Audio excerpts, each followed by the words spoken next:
दोस्तों, कुछ दिन पहले मैं विवेक ओबेरॉय से दुबई में मिला। हमने तकरीबन 1-1.5 घंटा बातें की और विवेक ओबेरॉय ने कुछ ऐसे ज़बरदस्त खुलासे किए जिनको सुनकर मुझे मज़ा आ गया। तो विवेक ने मुझसे कहा कि देखो कमाल भाई, आपको पता ही है कि मैं मोदी जी का बहुत बड़ा फ़ैन हूँ। मोदी जी मुझे बहुत पसंद करते हैं। मैं बीजेपी का बहुत बड़ा सपोर्टर हूँ। तो एक्चुअली हम बीजेपी वालों ने जानबूझकर राहुल गांधी को पप्पू कहना शुरू किया था। अब आप पूछेंगे कि क्यों? वो इसलिए कि बीजेपी वालों को अच्छी तरह पता है कि राहुल गांधी पढ़ा लिखा लड़का है, होशियार लड़का है। देश में वो ही एक ऐसा नेता है जो मोदी जी को टक्कर दे सकता है, मोदी जी को हरा सकता है। दूसरा कोई नेता तो ऐसा नहीं है जो पूरे इंडिया में इतना फेमस हो कि मोदी जी को हरा सके। तो हम बीजेपी वालों ने एक प्लान बनाया और उसके मुताबिक राहुल गांधी को पप्पू कहना शुरू किया और उसका मजाक बनाना शुरू किया और पब्लिक ने भी उसका मजाक बनाना शुरू कर दिया। पब्लिक ने भी उसे पप्पू कहना शुरू कर दिया। जाहिर सी बात है, जब एक नेता की पब्लिक इज्जत ही नहीं करेगी, जब एक नेता को पब्लिक जोकर समझेगी तो उसको वोट कभी नहीं देगी। और यही वजह है कि पिछले 7 साल से बीजेपी के सभी नेता राहुल को पप्पू कहते आ रहे हैं। बस ठीक उसी तरह बॉलीवुड वालों ने आपके साथ किया। बॉलीवुड वालों ने आपको कभी क्रिटिक नहीं माना। बॉलीवुड वालों ने आपको कहा कि आप सेल्फ प्रोक्लेम्ड क्रिटिक हो, जबकि कोई भी आया और क्रिटिक बन गया और बॉलीवुड ने उसको क्रिटिक मान लिया।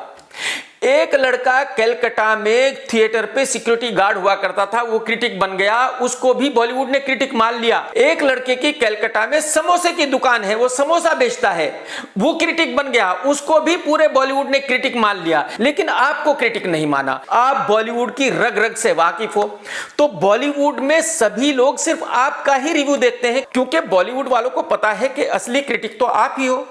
आप ही को पता है कि एक फिल्म में क्या अच्छा है क्या बुरा है। बाकी तो आते हैं, भौंकते हैं, बकवास करते हैं, चले जाते हैं। तो उन बाकी समोसा क्रिटिक्स के कुछ कहने ना कहने से फर्क नहीं पड़ता। बॉलीवुड के लोगों को फर्क पड़ता है सिर्फ आपके रिव्यू से। और यही वजह है कि बॉलीवुड ने ना आपको क्रिटिक माना और ना आगे कभी मानेंगे। क्योंकि अगर वो आपको क्रिटिक मान लेंगे तो फिर इसका मतलब ये भी है कि वो ये भी मान लेंगे कि भाई वो वाकई ही टैलेंटेड नहीं है, उनको वाकई फिल्में बनानी नहीं आती, वो वाकई खराब फिल्में बनाते हैं। और इसीलिए बॉलीवुड वाले आपसे खार खाते हैं, आपसे बहुत ही ज्यादा हेट करते हैं। जब बॉलीवुड वाले आपस में बैठते हैं, बातें करते हैं, तो आपको बहुत गालियां देते हैं। चलो, ये तो अच्छा किया कि विवेक ओबेरॉय ने मुझे ये बता दिया कि मुझे किस किस ने विवेक के सामने गालियां दी। तुम लोग बेटा सुन लो गौर से, जिन जिन ने भी विवेक के सामने मुझे गालियां दी, मैं याद रखूंगा बेटा, मरते दम तक याद रखूंगा। और बेटा अगर नंगा ना कर दिया, मां ना तुम्हारी, तो मेरा नाम कमाल खान नहीं है, याद रखना। आप सभी लोगों को यह भी पता है कि विवेक ओबेरॉय का 100% ये यकीन है कि एक एक्टर की वजह से उसका करियर खत्म हो गया है, बर्बाद हो गया है। विवेक ने मुझे कहा कि भाई मैं स्टेडियम में आईपीएल का मैच देखने गया, जैसे ही पब्लिक ने मुझे देखा वैसे ही पब्लिक ने शोर मचाना शुरू कर दिया, उस एक्टर का नाम लेना शुरू कर दिया, उसकी जय जयकार करनी शुरू कर दी और मेरे लिए हाय हाय करने लगे, विवेक हाय हाय, विवेक हाय हाय। भाई मैं उसके बारे में कुछ भी बुरा नहीं कह सकता, क्योंकि पब्लिक उसको बहुत प्यार करती है। और अगर मैं उसके बारे में कुछ कहूंगा तो जो मेरा थोड़ा बहुत बचा हुआ है वो भी खत्म हो जाएगा। यानी विवेक के दिमाग में आज भी ये पूरी तरह बैठा हुआ है कि उस एक्टर की वजह से ही उसका करियर खराब हो गया है, उसका करियर बर्बाद हो गया है, वो फ्लॉप हो गया है। मैंने विवेक से उस वक्त ये नहीं कहा था, लेकिन आज मैं विवेक से ये कहना चाहता हूं कि आपका करियर किसी की वजह से खराब नहीं हुआ। आप फ्लॉप किसी की वजह से नहीं हुए, आप फ्लॉप सिर्फ अपनी वजह से हुए। मुझे याद है जब विवेक की पहली फिल्म कंपनी आई तो सुपरहिट रही। विवेक की दूसरी फिल्म साथिया आई और बहुत बड़ी हिट रही। उस वक्त बॉलीवुड से मेरा कोई लेना देना नहीं था। महेश भट्ट के ऑफिस पे उस वक्त मैं अपने दोस्त के साथ गया था। महेश भट्ट के पास बॉलीवुड के और भी कुछ लोग बैठे हुए थे और साथिया उस वक्त बहुत बड़ी हिट हो चुकी थी। तो उनमें से एक ने कहा कि यार विवेक आने वाले वक्त का बहुत बड़ा सुपरस्टार है। भट्ट साहब ने कहा कि ये लड़का जिंदगी में कभी सुपरस्टार नहीं बन सकता। एक दूसरे फिल्म वाले ने पूछा कि भट्ट साहब आप ऐसा क्यों कह रहे हो? भट्ट साहब ने कहा कि मैं इसलिए कह रहा हूं कि ये आदमी बहुत गंदा है। और गंदा आदमी कभी सुपरस्टार बन नहीं सकता। और यही वजह है कि मैं गारंटी के साथ कह सकता हूं कि विवेक कभी सुपरस्टार नहीं बनेगा। और आज अगर मैं देखता हूं तो भट्ट साहब बिल्कुल सही थे। देखिए, अगर किसी और एक्टर की वजह से कोई और एक्टर फ्लॉप हो जाता तो आज अरिजीत सिंह बॉलीवुड का नंबर 1 सिंगर नहीं होता, आज जॉन अब्राहम फिल्मों में नहीं होता। विवेक मेरे बारे में तो जानता है कि मुझे कौन कौन गालियां देता है, कौन कौन मेरे बारे में बुरा कहता है, कौन कौन मुझसे नफरत करता है, लेकिन कमाल यह है कि वो बेचारा अपने बारे में नहीं जानता।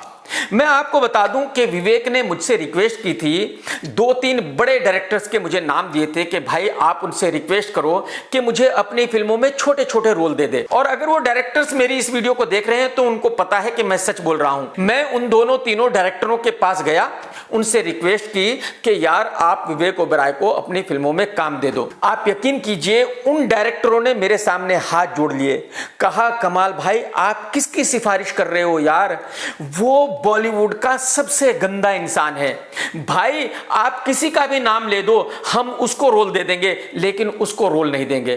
कमाल भाई, उसकी सिफारिश करके आप खुद अपनी बेइज्जती कर रहे हो। वो आदमी बहुत गंदा है, उसकी सिफारिश मत करो। अगर आप उसकी सिफारिश कर रहे हो तो आप अपना नाम खराब कर रहे हो। तो विवेक को यह पता होना चाहिए कि बॉलीवुड में 100 में से 95 उसके बारे में बुरा कहते हैं। 95 ये कहते हैं कि विवेक से गंदा आदमी बॉलीवुड में नहीं है। और यही वजह है कि विवेक ओबेरॉय फ्लॉप है। विवेक ओबेरॉय फ्लॉप किसी एक्टर की वजह से नहीं हुआ। विवेक ओबेरॉय फ्लॉप किसी एक्टर के साथ झगड़े की वजह से नहीं हुआ। विवेक ओबेरॉय फ्लॉप हुआ है अपने कर्मों की वजह से, अपनी एटीट्यूड की वजह से, अपने गलत बिहेवियर की वजह से। अब आते हैं वापसी पॉलिटिक्स पर। तो विवेक ओबेरॉय खुद कहता है कि भाई वो मोदी जी का बहुत बड़ा भक्त है, मोदी जी उसको बहुत पसंद करते हैं और वो बीजेपी का बहुत बड़ा सपोर्टर है। और जाहिर सी बात है, यही वजह है कि मोदी जी जो भी काम करते हैं विवेक ओबेरॉय उसी को अच्छा कहता है। विवेक ओबेरॉय मोदी जी की वाहवाही करता है। आप सबको पता है कि बीजेपी के नेता डंके की चोट पर कहते हैं कि भाई आने वाले वक्त में हम हिंदुस्तान को हिंदू राष्ट्र बनाएंगे। ठीक है जी, बहुत अच्छी बात है। और विवेक ओबेरॉय मोदी जी का भक्त है, तो विवेक ओबेरॉय भी कहता है कि बिल्कुल सही है, मोदी जी को यह काम जरूर करना चाहिए, हिंदुस्तान को हिंदू देश जरूर बनाना चाहिए। लेकिन कमाल देखिए कि उसी हिंदू राष्ट्र में विवेक ओबेरॉय अपने बच्चों को नहीं रखना चाहता। मनमोहन सिंह जी के वक्त में विवेक ओबेरॉय अपनी फैमिली के साथ मुंबई में रहता था, लेकिन अब तकरीबन 2 साल से विवेक ओबेरॉय अपने बच्चों के साथ दुबई में रहता है। विवेक ने कहा कि देखो भाई, मैं कहीं भी रहूं, दुबई सबसे सेफ कंट्री है, यहां सिक्योरिटी की कोई प्रॉब्लम नहीं है, यहां एजुकेशन बहुत अच्छी है, तो मैंने इसलिए फैमिली को यहां शिफ्ट किया है कि यार बच्चों की परवरिश अच्छे से होनी चाहिए। तो भाई साहब, जब आप अपने बच्चों की परवरिश अच्छे से करना चाहते हो तो बाकी 130 करोड़ जनता की क्या गलती है? उनके बच्चों की अच्छी परवरिश क्यों नहीं होनी चाहिए? उनके बच्चों को अच्छी एजुकेशन क्यों नहीं मिलनी चाहिए? अरे भाई, जब आप ये कहते हो कि मोदी जी हिंदू राष्ट्र बनाइए, तो आप उस हिंदू देश में रहिए, एंजॉय कीजिए, आपको तो उस देश में खुशी से रहना चाहिए। ये तो कमाल ये है कि भाई कांग्रेस के वक्त में मनमोहन सिंह जी की सरकार के टाइम में आप मुंबई में रहते थे और मोदी जी जो आपके फेवरेट प्रधानमंत्री है, जो सारे ही अच्छे काम करते हैं, उनके वक्त में आपने अपने बच्चों को शिफ्ट कर दिया दुबई में, क्योंकि आप नहीं चाहते कि ऐसे माहौल में आपके बच्चों की परवरिश हो। तो इस बात से साबित होता है कि पॉलिटिक्स कितनी कुत्ती चीज है। यानी विवेक ओबेरॉय मोदी जी को सपोर्ट तो करते हैं, बीजेपी को सपोर्ट तो करते हैं, जो मोदी जी करते हैं उसके लिए वाहवाही तो करते हैं। वो ये भी चाहते हैं कि इंडिया एक हिंदू देश बन जाए, बस उस हिंदू देश में खुद नहीं रहना चाहते। यानी बाकी जनता और उनके बच्चों के लिए देश का माहौल बहुत अच्छा है, लेकिन उस माहौल में अपने बच्चों को पालना नहीं चाहता। अपने बच्चों के लिए उसको सेफ्टी चाहिए, अच्छी एजुकेशन चाहिए, और हर माँ बाप यही चाहता है। और बड़ी अच्छी बात है कि वो अपने बच्चों के बारे में इतना अच्छा सोचता है, लेकिन विवेक का यह हक बनता है कि वो बाकी जनता के बच्चों के बारे में भी वैसा ही सोचे जैसा अपने बच्चों के बारे में सोचता है। उसको कहना चाहिए कि मोदी जी आप ये गलत कर रहे हो। अगर आप ऐसा ही करते रहेंगे, देश का माहौल इसी तरह खराब करते रहेंगे, तो हमें अपने बच्चों को इंडिया से बाहर भेजना पड़ेगा, क्योंकि हम अपने बच्चों को ऐसे माहौल में बड़ा नहीं करना चाहेंगे। टेक केयर दोस्तों, सत्यमेव जयते।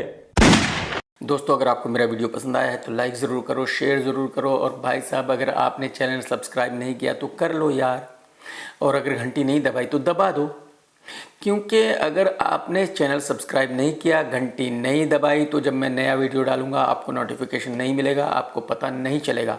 तो फ़ौरन ही चैनल सब्सक्राइब कर लो मेरे भाई।